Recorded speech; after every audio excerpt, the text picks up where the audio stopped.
Hello दोस्तों, कैसे हैं आप सभी। सबसे पहले तो आप सभी को नमस्कार, आदाब, सत श्री अकाल and welcome to future server where gets knowledge wider.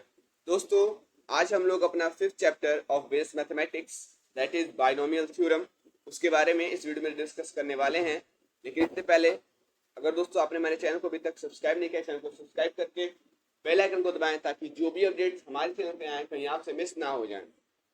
And एक बार और दोस्तों कि अगर आपने हमारे टेलीग्राम चैनल को अभी तक ज्वाइन नहीं किया है तो टेलीग्राम चैनल को जरूर ज्वाइन कीजिए, क्योंकि वहीं पर मैं जितने भी लेक्चर्स होते हैं उनका नोट्स पीडीएफ फॉर्मेट में अपलोड करता हूं। दोस्तों, अगर आपने बाइनोमियल थ्योरम चैप्टर को अगर हम लोग को पढ़ना है तो इससे पहले परमुटेशन एंड कॉम्बिनेशन कॉन्सेप्ट को समझना पड़ता है, theory and indices and logarithm को समझना पड़ता है, अदरवाइज आपको बातें समझ में नहीं आएंगी। ठीक है, यानी कि बाइनोमियल थ्योरम चैप्टर जो है वो पढ़ना वर्थलेस है। ठीक है, इससे पढ़ने कोई फायदा नहीं है।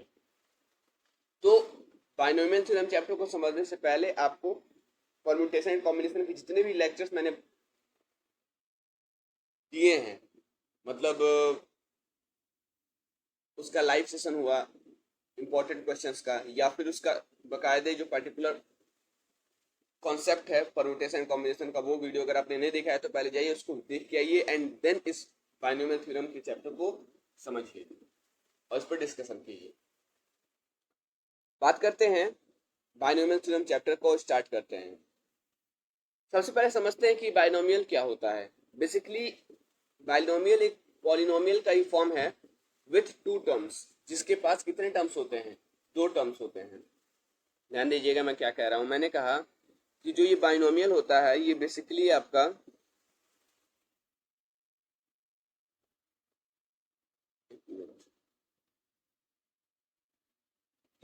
आपका पॉलिनोमियल का ही फॉर्म होता है, लेकिन इसके टर्म्स या इसके पास जो टर्म्स होते हैं वो कितने होते हैं, दो होते हैं। जैसे कि यहाँ मैंने लिखा है पॉलिनोमियल विथ टू टर्म्स, जैसे कि 5y माइनस 3x, ये क्या है, ये बाइनोमियल है जिसके पास कितने टर्म्स हैं, दो टर्म्स हैं।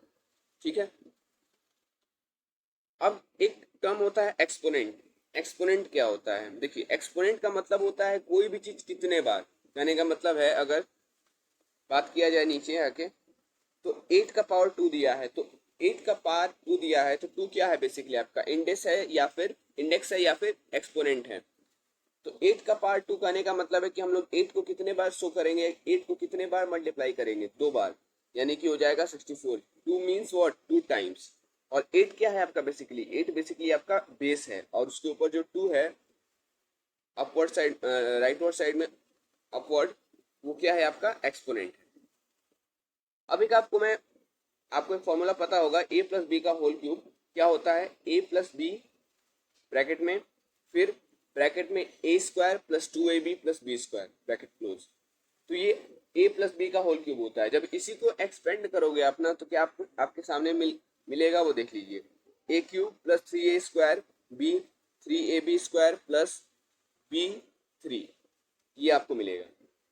अब ध्यान दीजिए कि जो यहाँ पे एक्सपोनेंट ऑफ ए है, ये जो बेस है ए, इसका जो एक्सपोनेंट है वो 3 से शुरू हो रहा है और 0 पर खत्म हो रहा है, यानी कि 3 से स्टार्ट हो रहा है और 0 पर खत्म हो रहा है। वहीं अगर बात किया जाए इस बी के बारे में तो इसका जो एक्सपोनेंट है वो 0 से स्टार्ट हो रहा है और 3 पर जाकर खत्म हो रहा है। ठीक है, यानी कि दोनों में एक तरीके से क्या कहें तो इनवर्स रिलेशन आ जा रहा है कि ए पहले बढ़ते मतलब घटते जा रहा है, यानी ए जो है वो 3 से स्टार्ट हो रहा है 0 पे खत्म हो रहा है, बी 0 से स्टार्ट हो रहा है और 3 पर जाकर खत्म हो जा रहा है। जैसे कि देखिए यहाँ दिया है a cube plus 3a square b plus 3ab square और बी क्यूब। तो ए का यहाँ पे एक्सपोनेंट कितना है पहले में, तो 3, फिर 3a square B one term में कितना है, इसका एक्सपोनेंट है 2, यानी कैसे करते करते घटते जा रहा है। ए का जो एक्सपोनेंट है वो जैसे जैसे आगे बढ़ रहा है वैसे वैसे क्या होते जा रहा है, घटते चला जा रहा है। वहीं बी का जो एक्सपोनेंट है वो जैसे जैसे बढ़ रहा है आगे वैसे वैसे क्या होते जा रहा है, वैसे वैसे ये बढ़ते चला जा रहा है। क्योंकि पहले बी का पावर जीरो है। जीरो मीन्स व्हाट, कि पूरा वैल्यू ही क्या हो जाता है, वन हो जाता है। ये मैंने थ्योरी ऑफ इंडिसेंट लॉगरिथम में प्रूव भी किया है कि कैसे कैसे वन हो जाता है। ठीक है, तो बी का पावर अगर जीरो है इट मीन्स कि टोटल वैल्यू कितना हो जाएगा, वन हो जाएगा। तो पहले बी का पावर जीरो है, फिर बी का पावर वन आया, फिर बी का पावर टू आया, फिर बी का पावर थ्री आया। तो इस तरीके से। अच्छा, अब नेक्स्ट आगे बात करते हैं। दिया है के का पावर के इज इक्वल्स टू जीरो, यानी कि यहाँ पे के के मैंने जीरो माना तो ए का क्यूब वन हो गया। फिर पहले के को जीरो माना तो ए क्यूब हो गया और बी का वैल्यू वन आ गया। फिर के वन माना तो ए स्क्वायर आ गया और बी आ गया, बी का पावर वन। फिर के को जब टू माना तो ए हो गया और बी का स्क्वायर हो गया। फिर के को थ्री माना तो वन आ गया और बी थ्री आ गया। तो फॉर्मूला बन जाएगा कि ए का पावर एन माइनस के इंटू बी का पावर के, यानी कि बी का पावर जो है वो क्या होते जा रहा है, जैसे जैसे आगे बढ़ रहा है वैसे वैसे उसका पावर जो है वो बढ़ते चला जा रहा है। वहीं ए का जो पावर है जैसे जैसे आगे बढ़ रहा है वैसे वैसे क्या होते जा रहा है, घटते चला जा रहा है। तो ये चीज है। अब बात करते हैं, एक होता है पास्कल्स ट्रायंगल। पास्कल्स ट्रायंगल में देखिए क्या होता है कि ये जितने भी लास्ट टर्म है वो एक्सटेंड होते जाएंगे। ठीक है, जैसे कि वन है कि लास्ट तक एक्सटेंड होते जाएंगे। अच्छा, पास्कल्स ट्रायंगल का एक चीज बताऊं कि पास्कल्स ट्रायंगल कोफिशिएंट पे लगता है। किस पे लगता है, कोफिशिएंट पे। कहने का मतलब है कि यहाँ पर अगर ध्यान दें आप, a cube three a square b, three a b square, फिर बी क्यूब, यहाँ ध्यान दें तो ए क्यूब का कोफिशिएंट क्या है, वन है। थ्री ए स्क्वायर बी का कोफिशिएंट क्या है, अगर आपको ठीक से बता देते हैं।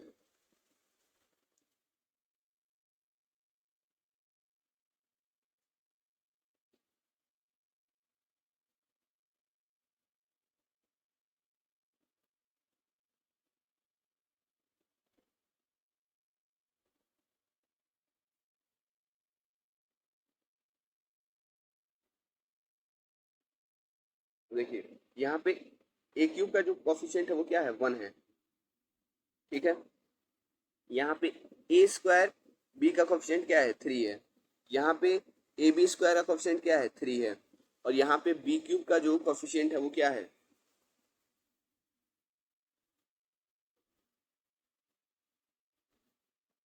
यहाँ पे जो बी क्यूब का कोफिशिएंट है वो क्या है, वन है, क्योंकि ए का पावर जीरो मीन्स वन। ठीक है, तो वन है, तो सबका कोफिशिएंट है। मतलब पैटर्न कुछ इस प्रकार से बन रहा है कि one three, one three, three और वन, ऐसे बन रहा है।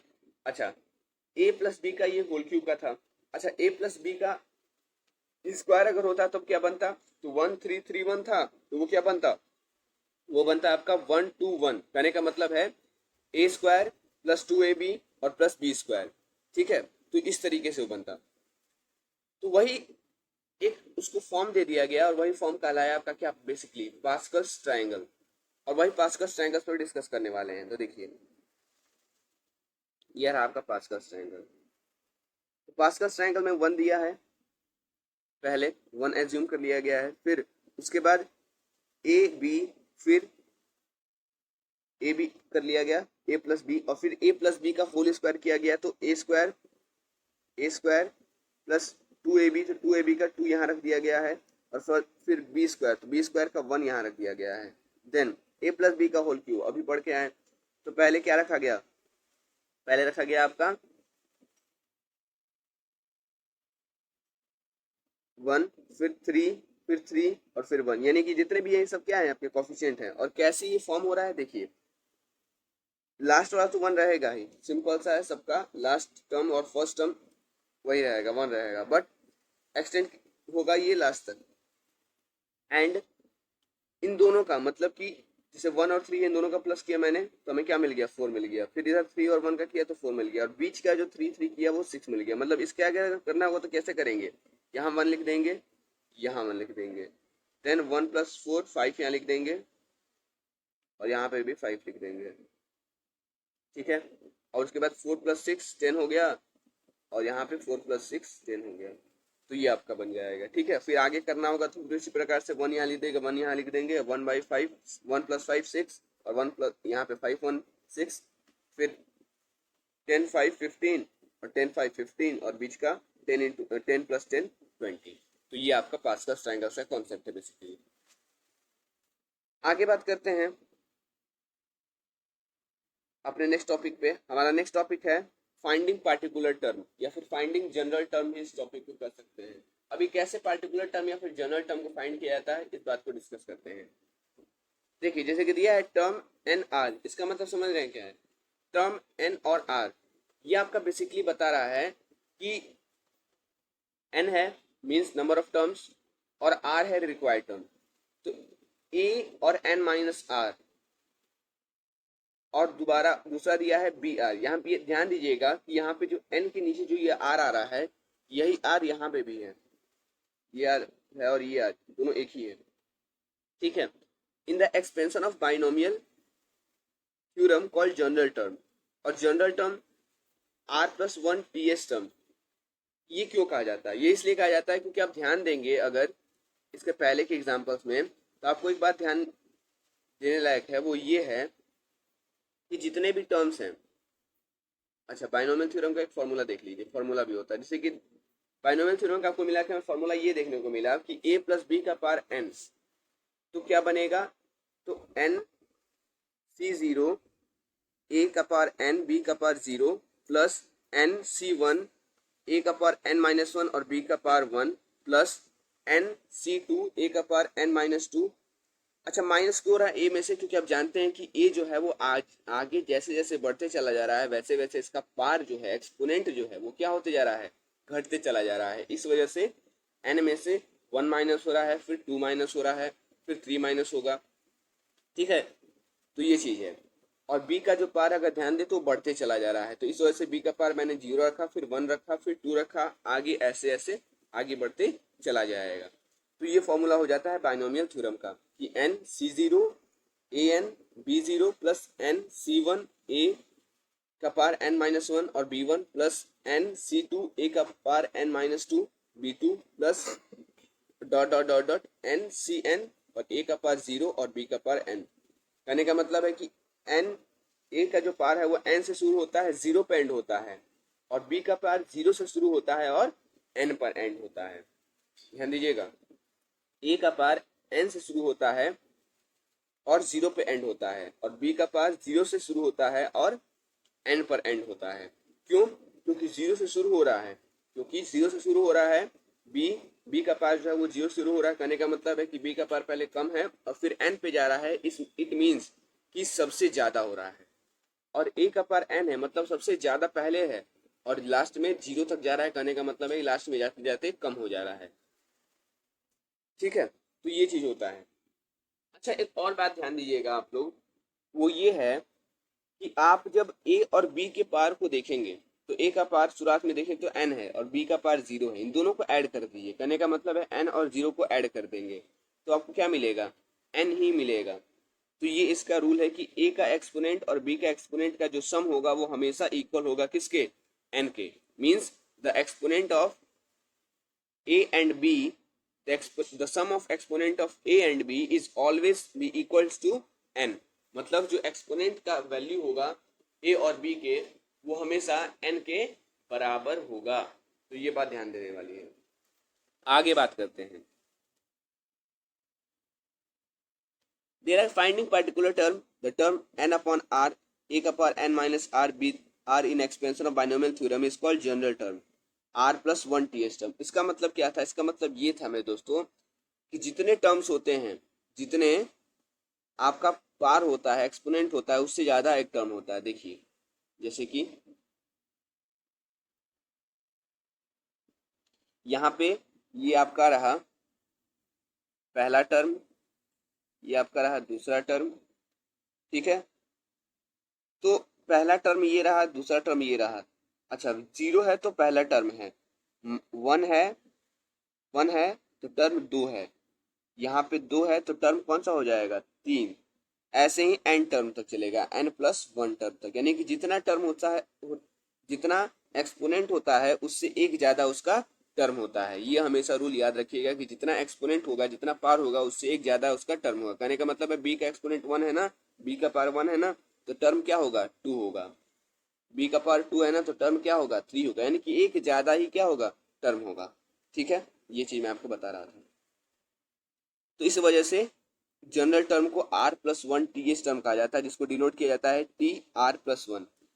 अब कैसे उसको निकालेंगे, तो एन आर अपॉन नहीं है, या मतलब कि अपॉन है, ये एन आर है। ठीक है, यानी कि एन आर का मतलब, इसको सिंपल लैंग्वेज अगर बोलूँ तो ये हो जाएगा आपका एन सी और ये आपका आर, ये चीज कहने का मतलब है इसका। ठीक है, और कुछ मतलब नहीं है। और उसके बाद ए और एन का एन माइनस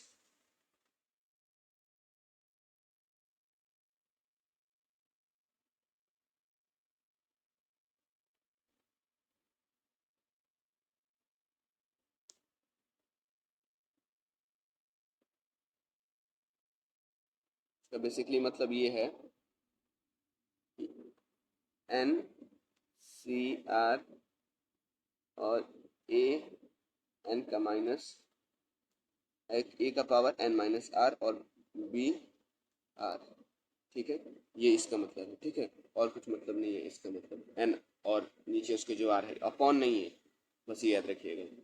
और ध्यान देंगे तो यही चीज़ यहाँ पे डिनोट हो जा रहा है, ये जो आर है यही आपका यहाँ पे भी है। ठीक है, ध्यान दे दीजिए। अच्छा, आगे बात करते हैं नेक्स्ट अपने टॉपिक में। अगला टॉपिक है मिडिल टर्म। ध्यान दीजिएगा, अगर नंबर ऑफ टर्म इवन है तो फॉर्मूला हो जाता है n/2+1 th will only be one middle term, एक मिडिल टर्म आएगा। लेकिन अगर ऑड है तो मिडिल टर्म कितने आएंगे, दो आएंगे। ठीक है, तो ये आप बात आपको समझनी पड़ेगी। तो मिडिल टर्म अगर एक आएगा इट मीन्स कि सीरीज कैसा है, इवन है। दो अगर मिडिल टर्म आ रहा है इट मीन्स कि ऑड है। ठीक है, और दोनों ही हमको फाइंड करना पड़ेगा। अच्छा, तो ये मिडिल टर्म का कॉन्सेप्ट हो गया और ये जनरल टर्म का कॉन्सेप्ट हो गया। अब कुछ और टॉपिक्स बचे हैं बाइनोमियल थ्योरम के, जिसके बारे में हम लोग डिस्कस करेंगे अपने नेक्स्ट वीडियो में। तो इस वीडियो को पूरे अच्छे से समझिए, लास्ट तक देखिए, एक एक कॉन्सेप्ट को छोड़िए मत, क्योंकि जितने भी लाइन मैंने बोले हैं, जितने भी कॉन्सेप्ट मैंने बताए हैं, वो इम्पोर्टेंट ही हैं आपके लिए। अगर उसको आपने स्किप किया तो आपको बातें समझ में नहीं आने वाली हैं। सो तब तक के लिए बने रहिए फ्यूचर सर्वर के साथ, वेरिगेट्स नॉलेज राइडर, और मिलते हैं अपने नेक्स्ट वीडियो में। तो भूलना भूलिए मत, don't forget to subscribe and hit the notification bell. And video जो अच्छी लगी हो तो वीडियो को लाइक कीजिएगा, ज़्यादा से ज़्यादा लाइक कीजिएगा, ताकि और भी वीडियोस अच्छे तरीके से आपके लिए बने। और तब तक के लिए बने रहिए फ्यूचर सर्वर के साथ, वेरिगेट्स नॉलेज राइडर। एंड तब तक के लिए आप सभी को फ्यूचर सर्वर टीम की तरफ से धन्यवाद।